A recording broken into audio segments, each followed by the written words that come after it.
कपिलवस्तु के शाक्य वंशीय राजा शुद्धोधन और महिषी महामाया के पुत्र सिद्धार्थ गौतम का जन्म वैशाख पूर्णिमा के दिन लुम्बिनी के उपवन में स्थित एक शाल वृक्ष के नीचे हुआ था। जब उनकी माता अपने माता पिता से मिलने अपने मायके देवता जा रही थी। पुत्र जन्म के तत्काल बाद महामाया वापस कपिलवस्तु लौट आई थी। कपिलवस्तु के शाक्य वंशीय राजा शुद्धोधन और महिषी महामाया के पुत्र सिद्धार्थ गौतम का जन्म वैशाख पूर्णिमा के दिन लुम्बिनी के उपवन में स्थित एक शाल वृक्ष के नीचे हुआ था। जब उनकी माता अपने माता पिता से मिलने अपने मायके देवता जा रही थी। पुत्र जन्म के तत्काल बाद महामाया वापस कपिलवस्तु लौट आई थी। तावविंश देवों से शिशु के जन्म की सूचना पाते ही शिशु के दादा शीहहनु के गुरु तथा राजपुरोहित तत्क्षण कपिलवस्तु पहुंचे। शिशु को अपनी गोद में उठाया और जैसे ही शिशु को निकट से देखा तो उनकी आंखें पहले तो खुशी से चमक उठी और फिर अश्रुओं में डूब गई। राजा शुद्धोधन द्वारा कारण पूछे जाने पर उन्होंने बताया था, यह शिशु बुद्ध बनने वाला है, इसलिए मैं प्रसन्न हूँ, किंतु दुख इस बात का है कि शिशु की बुद्धत्व प्राप्ति तक मैं जीवित नहीं रह सकूँगा। शिशु के जन्म के 5वें दिन उसके नामकरण के अवसर पर 108 ज्योतिषियों को आमंत्रित किया गया था, जिनमें 8 विलक्षण ज्योतिषी भी थे।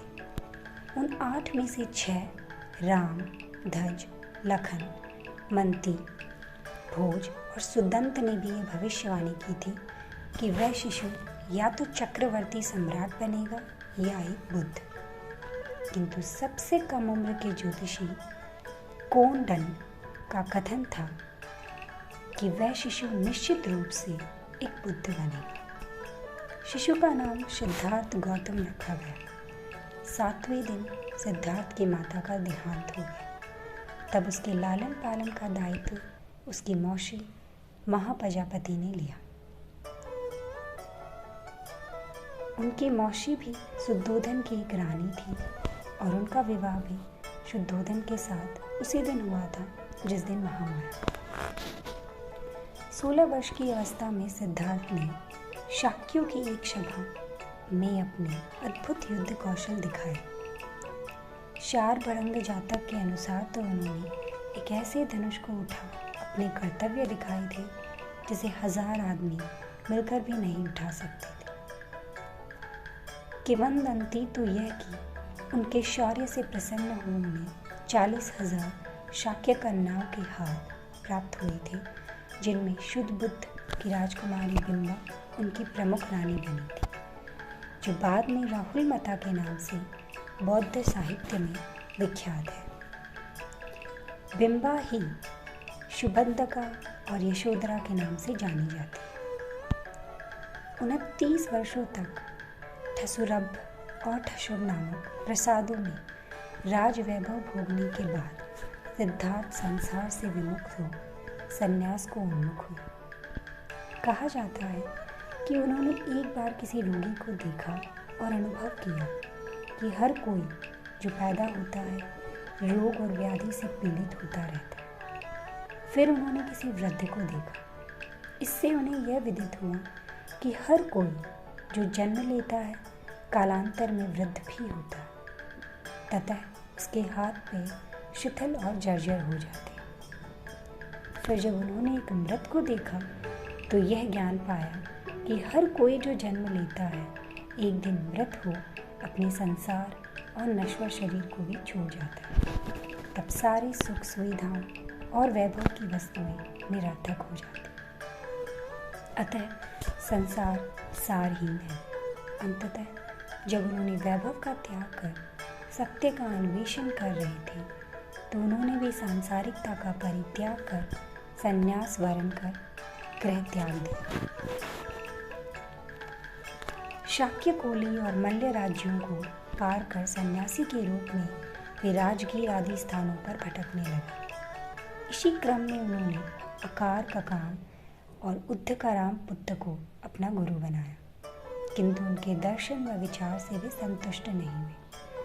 अतः वे उरुवेका के सेनानी गांव पहुंचे और 6 वर्षों तक 5 भिक्षुओं के साहचर्य में कठिन तपस्या की। कठिन चरण तप, 2 मार्ग की अनुपभक्त जटा ज्ञान, पुनः वे साधारण भोजन ग्रहण करने को प्रेरित हुए, जिससे खिन्न हो उनके 5 भिक्षु मित्र, खिन्न हो उनका साथ छोड़ सारनाथ के इसी पथ मेघनाद को प्रस्थान कर गए।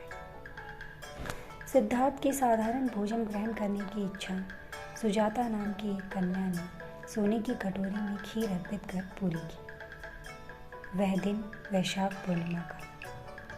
गौतम ने निर्जरा नदी में स्नान कर खीर खाई और फिर कटोरी नदी में छोड़ दी, जो डूबती हुई नागराज काल के निवास स्थान पर जा पहुंची थी।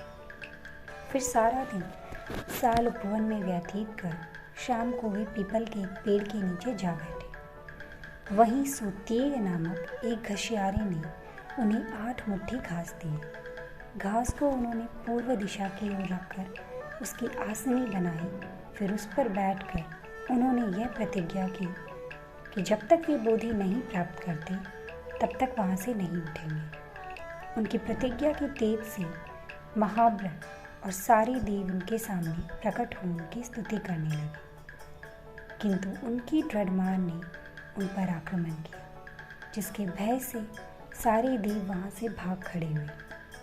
मार से उनकी रक्षा तब केवल 10 पारमियों ने की।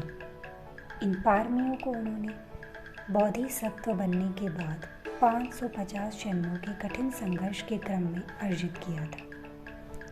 गौतम से परास्त हो जब मार और उनकी सेनाएं भाग खड़ी हुई तो सारे देवताओं ने विजेता की जय जयकार की। तप में लीन गौतम ने रात के पहले प्रहर में अपने पूर्व जन्मों को जाना, दूसरे प्रहर में दिव्य चक्षु को पाया, तीसरे प्रहर में परिच्य संपुवाद के ज्ञान को और अंततः प्रत्यूष काल में संबोधि की प्राप्ति की। ज्ञान को, जिससे वे प्रत्येक बुद्ध बने। परिच्य संपुवाद के सिद्धांत का सुखद मनन उन्होंने प्रथम 7 दिनों तक उसी बोधि वृक्ष के नीचे बैठकर किया। दूसरा सप्ताह उन्होंने अजपाल निग्रोध वृक्ष के नीचे बिताया, जहां उनकी भेंट एक घमंडी ब्राह्मण से हुई थी, जहां उन्होंने मार की 3 कन्याओं को परास्त किया था। तीसरा सप्ताह उन्होंने मुचलिंद तालाब में नागराज मुचलिंद के फलों के नीचे बैठ बिताया था। चौथे सप्ताह वे राजा यतन पेड़ के नीचे बैठे रहे, जहां उन्होंने तपस्वी और मल्लिक को बिना किसी देखने सुनाए ही अपना अनुयायी बनाया। तत्पश्चात ब्रह्म सहमपति के आग्रह पर उन्होंने पीड़ित मानव के उत्थान के लिए धम्मचक्र पन्नतन का निश्चय किया। दूसरों के उत्थान की प्रतिज्ञा से वे सर्वज्ञ बुद्ध कहलाए। तब अपनी धम्म देशना के प्रवर्तन हेतु अपने 5 तपस्वी मित्रों को योग्य पाया, जो उन दिनों वाराणसी के ईशिपतन मेघदाय में वास कर रहे थे। इस धम्म चक्र परिवर्तन की महत्ता को अशोककालीन सारनाथ सिंह स्तंभ में दर्शाया गया है, जो आज भारतीय गणराज्य का राजकीय चिन्ह है। 4 मुख वाला वह सिंह स्तंभ बुद्ध के धम्म या देशना का सिंहनाद आज भी हर दिशा में गूंजता प्रतीत होता है। पुनः सिंह स्तंभ में अंकित चक्र, जो अशोक चक्र के नाम से जाना जाता है, आज जो भारतीय राष्ट्रीय ध्वज पर बड़े गौरव से लहराता है, वस्तुतः धर्म चक्र का ही प्रतीक।